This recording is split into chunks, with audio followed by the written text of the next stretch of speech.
नमस्कार प्यारे मित्रों, मैं गौरव एक बार दोबारा से आपका स्वागत करता हूं AWT यानी कि आगरा वाले टीचर्स की क्लास पे। और आज पढ़ाई करने से पहले थोड़ा खाने पीने की बातें कर लेते हैं, कुछ इंटरेस्टिंग सी बातें कर लेते हैं। पीछे देखिए क्या दिख रहा है आपको। कुछ लोगों को हो सकता है ये मिठाई के बारे में ना पता हो, लेकिन मैं आपसे कहूँ कि ये सबसे शुद्ध मिठाई है और एक सब्जी से बनाई जाती है, तो आप थोड़ा सा चौंक जाएंगे। लेकिन ये मिठाई वाकई में वर्ल्ड पॉपुलर मिठाई है और ये जिस जगह से आई है वो जगह भी किसी परिचय का मोहताज नहीं है। पीछे जो तस्वीर इस मिठाई की आपको दिख रही है वो है आगरा का पेठा, और जहां ताजमहल है वहीं पे आगरा का पेठा भी ताजमहल के साथ साथ फेमस है।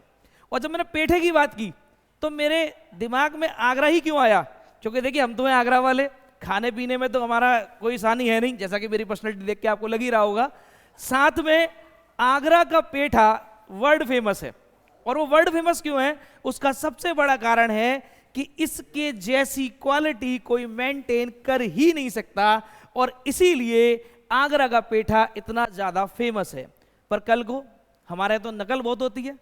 एडिडास का जो टी शर्ट है वो एडिबास पे आ जाए, लेवाइल्स की ईविल्स पे आ जाए, बिस्लरी का पानी बिल्सरी करके बेचते हैं हम, तो आगरा का पेठा करके कहीं फरीदाबाद का पेठा, हरियाणा का पेठा या कोई नकली माल चिपका दिया तो उसका नुकसान किसको होगा? आगरा वालों को, आगरा की इंडस्ट्री को। तो अब हम क्या करें? तो इसके लिए गवर्नमेंट ने ये भी काम किए हुए हैं कि भैया जिस डिस्ट्रिक्ट का जो प्रोडक्ट फेमस है उसको वहीं रहने दो, नकल वालों सावधान, क्योंकि अगर आपको आगरा का पेठा बेचना है तो क्वालिटी मेंटेन करनी पड़ेगी आगरा से, रेसिपी लेनी पड़ेगी आगरा से। तो आज का हमारा जो टॉपिक है वो इसी चीज पे आधारित है, और आगरा के पेठा को आगरा के पेठा के नाम से ही बेचा जाएगा, ये बात की गई है हमारे GI टैग में। तो आज का हमारा जो टॉपिक चलेगा वो चलेगा आपका GI टैग, और GI टैग क्या होता है उस पर हम चर्चा करेंगे। आप पीछे देख सकते हैं स्क्रीन पे, GI टैग का मतलब ग्लोबल इंडिकेशन टैग। नाम सुनिएगा, ग्लोबल इंडिकेशन टैग, यानी कि किसी क्षेत्र के उत्पादन की विशेष पहचान। यानी कि जैसे कि अभी आप देखिए, कल को हो सकता है कि आपके प्यार और सहयोग से हम भी फेमस हो जाएं, तो हम क्या कहलाए जाएंगे? मेरे पर्टिकुलर नाम से नहीं पहचाने जाएंगे, हमारी टीम पहचानी जाएगी आगरा वाले टीचर्स के नाम से। और हो सकता है कि जब भी हम रास्ते में आपको मिलें तो आप नाम से ना पहचान करके आगरा वाले टीचर्स के नाम से पहचाने, और यही क्या हो जाएगा हमारा GI टैग। और इसी GI टैग की खातिर आपको बताना चाहूँगा देश दुनिया तक हमारे जो उत्पाद हैं वो पहुँचे हैं, और इनका कितना फ़ायदा हुआ है इस वीडियो में हम आज चर्चा करेंगे। तो GI टैग की फुल फॉर्म पहले देख लेते हैं। ग्लोबल इंडिकेशन टैग्स जो किसी क्षेत्र के किसी भी उत्पाद की भौगोलिक पहचान है, और यहाँ सिर्फ खाने पीने की बात नहीं हो रही है, हो सकता है कि वहाँ की कोई कृषि हो, वहाँ की कोई उत्पाद हो, कोई हस्तशिल्प हो, यानी कि कोई हैंडीक्राफ्ट चीज़ हो जो उस जगह को पहचान दिलाती हो। जैसे मिर्जापुर की सीरीज में कालीन, भैया के कालीन बड़े फेमस थे, उसी तरीके से और भी कई सारी जगह हैं जहाँ के अपने अपने उत्पाद बड़े फेमस हैं, तो उसी पे वहाँ चर्चा करेंगे। तो देख लेते हैं कि GI टैग क्या करता है। तो सिंपल सी बात है कि GI टैग उस क्षेत्र की भौगोलिक उत्पाद की पहचान है। अब वो चाहे तो कोई वस्तु हो, चाहे तो कोई हैंडीक्राफ्ट हो, चाहे कोई फल हो, या फिर कोई खाने पीने की अन्य उत्पाद हो। इसी तरीके से यहाँ पे जो स्लाइड दी हुई है वो बिल्कुल यही बता रही है जो मैंने आपको बताया है, तो आप इसको स्क्रीनशॉट लेकर के इसको नोट डाउन कर सकते हैं। फिलहाल आपको देखिए साड़ी, और साड़ी की बात हो रही है तो साड़ियाँ महिलाओं को सिर्फ एक ही जगह पसंद आती हैं, और वो होती हैं बनारसी साड़ी। और वो बनारसी साड़ी क्यों पसंद है? क्योंकि इसकी नक्काशी चुने हुए कारीगरों द्वारा बड़ी महीनता से और हाथ से की जाती है, और इसकी कला को उस परिक्षेत्र के अलावा कोई व्यक्ति कॉपी नहीं कर सकता, इसीलिए बनारसी साड़ी एक GI टैग में काम करती है। उसी तरीके से जिस प्रकार से भगवान का प्रसाद हर जगह का फेमस है, हमारे तिरुमाला तिरुपति के जो लड्डू हैं वो भी GI टैग लिए हुए हैं।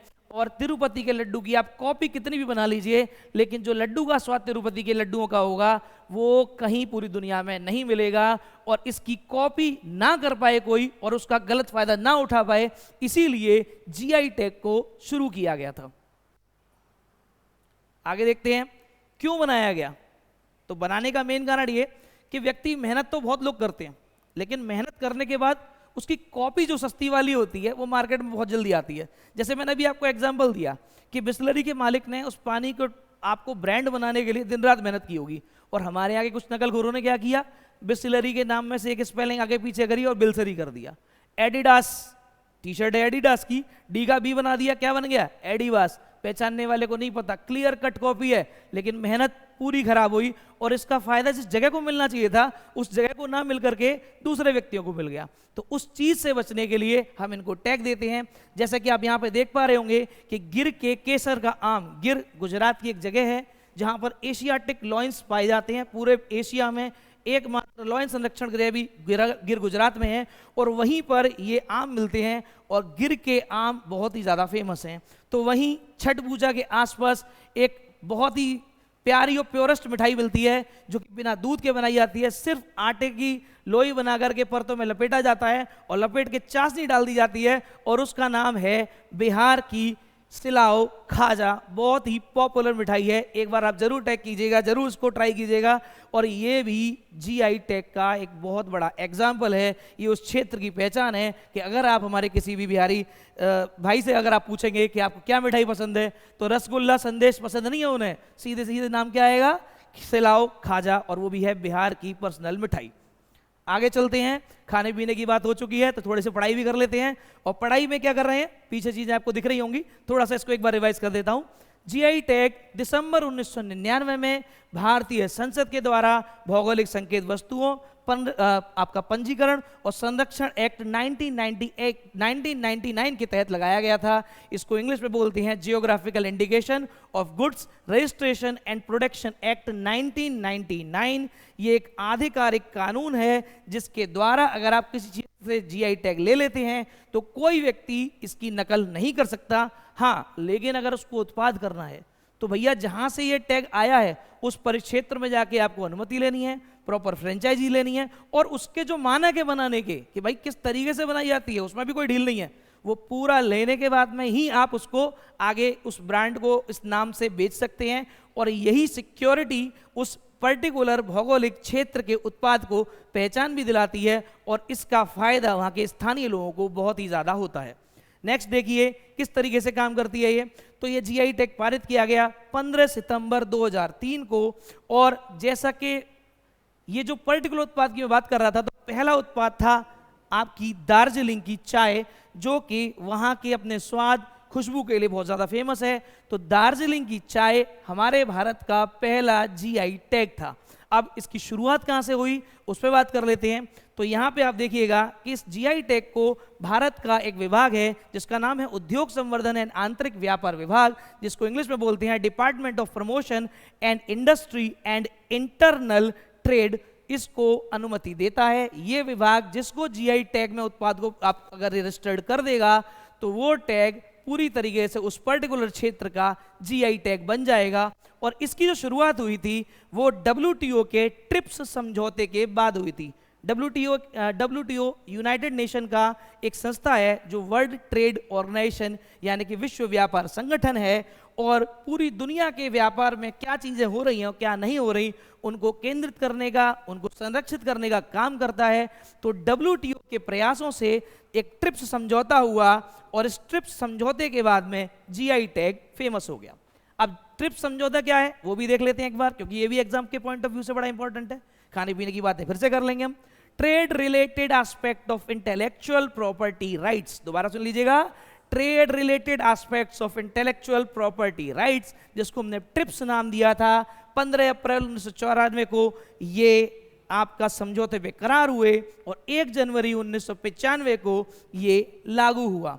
और लागू होने के बाद इसने काम क्या किया, इसने अपने देशों में लोगों को बोला कि भाई देखिए आपके यहाँ पे जो चीज़ें संरक्षित करने वाली हैं, जो आपकी पर्टिकुलर जगह की पहचान है, आप उनको एक ग्रुपिंग में लेके आओ ताकि कोई और देश या उस देश में रहने वाले अन्य लोग उसकी कोई कॉपी पेस्ट ना कर सकें। क्योंकि नकली सामान बहुत जल्दी फेमस होता है क्योंकि वो ओरिजिनल से सस्ता भी होता है और ओरिजिनल से आसानी से उपलब्ध भी हो जाता है। तो उस चीज़ से बचने के लिए हमने यहाँ पर इन चीज़ों का आपको ग्रुपिंग करना शुरू किया और इनको ऑफिशियली रजिस्टर्ड भी किया। अच्छा, कई बार इस चीज़ में विवाद भी हुए। कोई कहता है कि साहब ये तो जो ये पर्टिकुलर कोई उत्पाद है ये हमारे यहाँ से ही जाके पहले यहाँ पे आया है, और कोई कहता है कि नहीं साहब ये तो ओरिजिनलिटी इसी पर्टिकुलर क्षेत्र की है, तो गलत बोल रहे हैं। तो जीआई टैग भी इतनी आसानी से नहीं मिलता, ये भी समझ लीजिए। ये नहीं है कि कोई भी आएगा पंजीकरण कराएगा सब जीआई टैग उसको हम दे देंगे। जीआई टैग लेने के लिए उसके पूरे इतिहास को देखा जाता है, एक प्रॉपर सर्वे होता है, और सर्वे होने के बाद जब दोनों तरफ के सर्वे हो जाते हैं और वोट परसेंटेज देख लिया जाता है कि किस तरीके से ये पर्टिकुलर उस जगह की पहचान है भी या नहीं, यानी कि वो चीज़ जो जहाँ बन रही है उसका रॉ मटेरियल वहाँ मिल भी रहा है या नहीं मिल रहा, या उसका कारीगर वहाँ पे है या नहीं है, या उसकी इंडस्ट्री वहाँ पे है या नहीं है। जब ये सारे पैरामीटर, कई भी सारे पैरामीटर होते हैं, जब ये सारे पैरामीटर वहाँ पर पूरी तरीके से मापदंड लागू हो जाता है, तो फिर जिसने दावा किया है और जिसके दावे में ज़्यादा दम है उस पर्टिकुलर एरिया को उस वस्तु का जीआई टैग मिल जाता है, और जीआई टैग इस तरीके से आपका आगे बढ़ता है। फिर से देखते हैं खाने पीने की चीजें। पीछे आपको एक पेड़ जैसी कोई शेप दिख रही होगी, लेकिन ये पेड़ा नहीं है, ये एक चीज है। चीज जो पनीर और चीज मेयोनी आपने देखा होगा, ये उधमपुर का कलाड़ी चीज है, और वहां पे मिलने वाली स्पेशल गायों भेड़ों से ये दूध से ही बनता है। अब ये वहीं का स्पेशल क्यों, उसका भी कारण है, क्योंकि उधमपुर जम्मू कश्मीर का एरिया है जहां पर ये उधमपुर कलाड़ी जो फेमस है। उधमपुर वैसे तो पंजाब में भी एक जगह है, लेकिन उधमपुर कलाड़ी के नाम से जम्मू कश्मीर परिक्षेत्र की कलाड़ी फेमस है। ये एक पनीर का ही एक रूप है जो कि वहां की जो भेड़ बकरियां उनसे इसलिए मिलता है क्योंकि वो जो चारा खा रही हैं वो उसी परिक्षेत्र में है, और उस चारे का जो मतलब मौसम रहा, उस मौसम में ये जो चारा बना है उसकी क्वालिटी और कोई मेंटेन नहीं कर सकता, इसीलिए इस कलाड़ी को नाम जो दिया गया उधमपुर कलाड़ी नाम दिया गया है। और ये कहाँ पे हो रही है, जम्मू कश्मीर के परिक्षेत्र में। तो अगर मान लो अगला वालों को ये कलाड़ी उगानी है तो वहीं से चारा लाना पड़ेगा, वहीं से बकरियां लानी पड़ेंगी, वहीं से गाय लानी पड़ेगी, उसी के दूध से फिर ये बनेगी, तब जा करके उधमपुर कलाड़ी फेमस होगी। नहीं तो वहीं से जाओ सीधे लेके आओ और यहाँ ला करके बेच दो। बीच में कुछ घपला किया तो जीआई टैग वाले लपेट देंगे, कानून अपराध है, और आप और हम जो भी इस काम को करेगा वो इसके दायरे में आएगा और सजा भुगतनी पड़ेगी।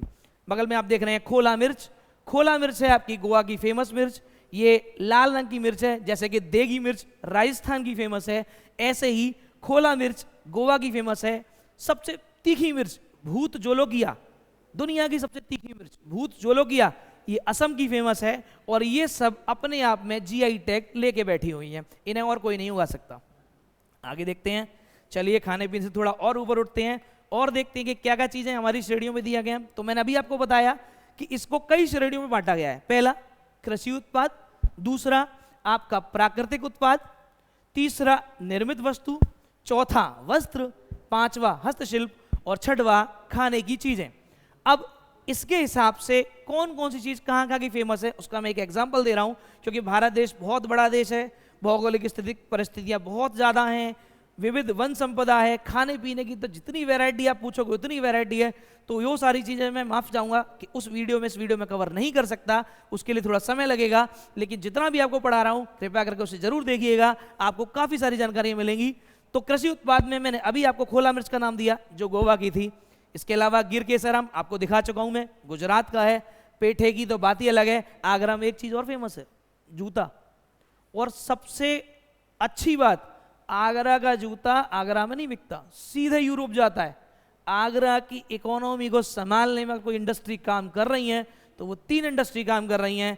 पहली पर्यटन इंडस्ट्री, दूसरी आपकी पेठा की इंडस्ट्री, और तीसरी है आपकी जूता इंडस्ट्री, जो न जाने हमारे कितने ही हजारों भाई बहनों को और ये रोजगार दे रही हैं। और वाकई में आगरा का जूता इतना ज़्यादा यूरोप में डिमांड में रहता है कि सर्दियां आते आते इसकी डिमांड और लाखों गुना बढ़ जाती है। तो आगरा का जूता भी जीआई टैग में आपका आ चुका है। इसके अलावा बनारस की साड़ी जो किसी परिचय का मोहताज नहीं है, बरेली की जरी जरदोजी ये भी किसी परिचय का मोहताज नहीं है, ये भी उत्तर प्रदेश में है।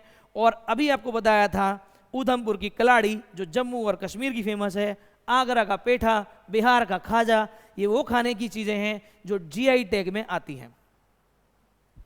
क्या मानक है इसके, कैसे कोई चीज जीआई टैग में आएगी, तो उसकी बात कर लेते हैं। भाई मैंने तो बचपन से केसर का नाम सुना है, जम्मू कश्मीर। केसर हिमाचल में भी उगाई जाती है, उत्तराखंड में भी उगाई जाती है, और भी कई सारे जो अन्य ठंडे प्रदेश हैं, अन्य देश हैं, उनमें भी उगाई जाती है। लेकिन हमारे यहाँ तो केसर के नाम पे एक ही चीज दिमाग में आती है, वो है जम्मू कश्मीर। और वो जम्मू कश्मीर ही क्यों आती है, क्योंकि पूरे भारत में अगर केसर की उच्च क्वालिटी कहीं मिलती है, केसर सबसे अच्छी क्वालिटी कहीं मिलता है तो वो है जम्मू कश्मीर। अब कल को हमारे मन में लालच आ जाए कि भैया 1 लाख रुपए से ऊपर की केसर है, चलो अपने घर में उगा लेते हैं इसको, मौसम ऐसा बना देंगे ठंडा वाला और कृत्रिम रूप से उगाएंगे, तो आप उस क्वालिटी को मेंटेन नहीं कर पाएंगे। बस यही है मानक जीआई टैग को मानेगा। अब जीआई टैग को अगर आपको पाना है तो सबसे पहले तो उस जगह का इतिहास देखा जाता है कि क्या ये चीज ऐसा तो नहीं है कि नई आई हो।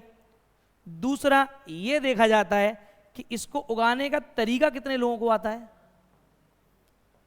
तीसरा ये देखा जाता है कि इसकी गुणवत्ता कितनी अच्छी है, क्या इससे भी अच्छी गुणवत्ता का कोई और उत्पाद है या नहीं। ये सब देखने के बाद संबंधित डिपार्टमेंट में, जिसके बारे में मैंने अभी आपको पहले भी चर्चा की थी, आप पीछे की स्लाइड में देख सकते हैं, वहां जाकर के अपने टैग को आप रजिस्टर करेंगे। टैग ये चेक करेगा कि कहीं कोई और तो नहीं है जो इस चीज पर दावा कर रहा है। उसके बाद रजिस्टर्ड होने के बाद में वो उत्पाद 10 साल के लिए, लगभग 10 साल के लिए ये जो उत्पाद है वो आपका जीआई टैग में रजिस्टर्ड हो जाएगा। और जीआई टैग में रजिस्टर्ड होने के बाद में ये जो उत्पाद है आपको 10 साल के बाद दोबारा से पंजीकृत कराना होगा। ऐसा नहीं है कि एक बार आपने करा दिया तो आप फिक्स हो गए कि नहीं साहब केसर तो कश्मीर की चलेगी और कहीं की नहीं चलेगी। 10 साल बाद दोबारा से पंजीकृत कराइए, नहीं तो जीआई टैग से भैया हाथ धो बैठोगे। तो ये भी आपको विशेष रूप से ध्यान रखना है। तो इन सब चीजों के जब मानक आप पूरे कर लेते हो उसके बाद आपका उत्पाद जीआई टैग में आ जाता है और बड़े गर्व से आप कह सकते हैं कि भैया हम कश्मीर की ही केसर खाते हैं, क्योंकि उसका उत्पाद, उसकी जो क्वालिटी है उसे कोई मेंटेन नहीं कर सकता कश्मीरियों के अलावा। साथ में भैया पेठे का फिर से एग्जांपल लेंगे, भैया पेठा तो हमें आगरा का ही चाहिए और कहीं का नहीं चाहिए, है तो दो, नहीं है तो रहने दो, क्योंकि उसकी क्वालिटी सिर्फ आगरा का पेठा ही मेंटेन कर सकता है और कोई नहीं कर सकता। क्या क्या है इसके लाभ? तो भैया लाभ तो बहुत ज्यादा है।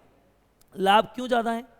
देखिए, जब कोई लोकल चीज फेमस हो रही है तो उसका सबसे ज्यादा जो फायदा होगा वहां के स्थानीय लोगों को होगा, और उसमें भी सबसे ज्यादा फायदा जो उसके असली हकदार हैं, जो उसके असली उत्पादक हैं, उनको मिलता है। देश दुनिया से लोग सीधे वहां पे उसको खरीदने आते हैं, जिससे बिचौलियों की भूमिका दूर हो जाती है और जो उनके उत्पाद को पैसा मिलना चाहिए था वो पैसा उनको सीधे मिलने लग जाता है, जिसकी वजह से उनको अपने जीवन स्तर को आगे बढ़ाने में मदद मिलती है। साथ में इसकी वजह से रोजगार का सृजन होता है और रोजगार के सृजन के साथ साथ वहां के लोगों का जीवन प्रतिशत, उनके रहने का प्रतिशत, परचेजिंग पावर और यानी कितनी ही चीजें आपकी बढ़ती चली जाती हैं। तो जीआई टैग कोई छोटी मोटी चीज नहीं है, कई सारे लोगों के जीवन स्तर को सुधारने में भी ये सीधे सीधे कार्य करती है। फिर भी कुछ चीजें हैं जिनके लाभ आपको देख सकते हैं। विशिष्ट उत्पादों का संरक्षण, मान लीजिए कोई चीज जिसकी डिमांड आपकी खत्म हो चुकी है और हो सकता है कि उसको आने वाले समय में लोग ना देखें, लेकिन फिर भी जीआई टैग मिलने के बाद सरकार ये प्रयास करती है कि वो कला वहां की जीवित रहे, जिंदा रहे, और उसके लिए वो कई सारी सब्सिडीज भी देती हैं, कई सारे लाभ भी देती हैं ताकि उस कला को जिंदा रखा जा सके, और कई सारे उसके संरक्षण के प्रोग्राम भी चलाती हैं। दूसरी, अभी बताया मैंने, स्थानीय अर्थव्यवस्था को बढ़ावा देती है। इसके लिए कोई जानकारी के लिए ज्यादा जरूरत है नहीं आपको। भारतीय हस्तशिल्प कृषि को बढ़ावा दे रही है, बिल्कुल है। हैंडीक्राफ्ट दुनिया भर में फेमस है भारत के। आप ताजमहल आइए, ताजमहल में पच्चीकारी की इतनी अच्छी व्यवस्था है, लोग छोटे छोटे ताजमहल अपने घरों में लेके जाते हैं। जिस दिन जाएंगे वहां और 10 लोग देखेंगे भैया ये कहाँ से आया इतना अच्छा चीज, तो आप बता सकते हैं कि बिल्कुल ताजमहल के आसपास ये पच्चीकारी की चीजें मिल रही हैं, वर्ल्ड फेमस हो जाएंगे आप। तो ये भी आपका काम करता है। जब आप वर्ल्ड फेमस होंगे तो जो व्यक्ति ताजमहल नहीं आ पा रहे हैं, जो इतने अमीर नहीं है अपनी वाइफ के लिए ताजमहल बना दे, तो छोटा वाला ताजमहल खरीद सकते हैं, तो बेचारे आगरा से सीधे के सीधे वहीं से मेंटेन कर लेंगे, उसको मिला लेंगे। तो इसका मतलब क्या है कि उसका निर्यात भी बढ़ जाएगा। पारंपरिक ज्ञान और संरक्षण होगा, पिता अपने बेटे को देगा, बेटा अपने बेटे को देगा, क्योंकि उसको पता है कि ये ज्ञान से अब हमें पैसा मिलने लग गया है, तो वो अपनी कला को समाप्त नहीं करेगा और एक कला भी आगे बढ़ती चली जाएगी। साथ में दोहराव के विरुद्ध कानूनी संरक्षण, मालूम पड़ा कि किसी ने रेसिपी चुरा ली, किसी ने कोई चीज चुरा ली और आप दावा ही नहीं कर पा रहे क्योंकि आपके पास सबूत ही नहीं है कि ये पर्टिकुलर चीज आपके क्षेत्र की है। अब कम से कम जीआई टैग है भैया, तो गर्व से बोल तो सकते हो कि हमारे क्षेत्र का एरिया का है, आप कॉपी नहीं कर सकते यहाँ से, तो इस पर भी आपको कानूनी संरक्षण मिल जाता है। सांस्कृतिक विरासत और मान्यता तो है ही, आपको भैया संस्कृति की पहचान है। आपको बोलेंगे साहब बनारसी साड़ियाँ राजे रजवाड़े से लेकर के पारंपरिक आपकी जो ग्रामीण महिलाएं वो भी पहनती हैं, और बनारस की साड़ी किसी पर्चा की मोहताज नहीं है, तो आपकी संस्कृति का संरक्षण भी हो रहा है। और अंतिम है रोजगार सृजन और ग्रामीण विकास, क्योंकि ये जो चीज़ें होती हैं हमारे गरीब तबके के लोगों के द्वारा ही बनाई जाती हैं, तो इनका फ़ायदा तो इनको मिलना चाहिए था। तो रोजगार का सृजन भी होता है, क्योंकि फैक्ट्री मेड और हैंडमेड चीज़ें देख करके पता पड़ जाती हैं। और अगर आपको क्वालिटी मेंटेन करनी है या चीज़ों को बेहतर खरीदना है तो आपको हैंडक्राफ्ट चीज़ें खरीदनी होंगी। तो इस तरीके से आपका जीआई टैग एक सिर्फ पर्टिकुलर जगह की पहचान ही नहीं कराता, बल्कि उस जगह के लोगों के जीवन स्तर, उनकी कला को संरक्षित भी करने का काम करता है और उसको आगे बढ़ाने का भी काम करता है, उनके निर्यात को बढ़ाता है, और सिर्फ एक पर्टिकुलर जगह नहीं, पूरी देश और दुनिया बढ़ाता है। तो मेरे साथ प्यारे साथियों, इस जीआई टैग की वीडियो में मेरी पूरी कोशिश थी कि इसके बारे में बताने की कि ये किस तरीके से काम करती है। थोड़ी सी मेहनत आपको भी करनी है, आगे मैं भी इस मेहनत को करूंगा, और आने वाली वीडियोस में हो सकता है कि मैं आपको उन पर्टिकुलर उत्पादों के बारे में बताऊं जो जीआई टैग लेके बैठे हुए हैं, और उन चीज़ों के बारे में थोड़ा और विस्तार से चर्चा करें। तब तक आप हमारे साथ जुड़े रहिए, बने रहिए, हमारा मनोबल बढ़ाते रहिए। मैं गौरव सिकरवार आपका एक बार दोबारा से अभिनंदन करता हूँ AWT परिवार में। बहुत बहुत नमस्कार।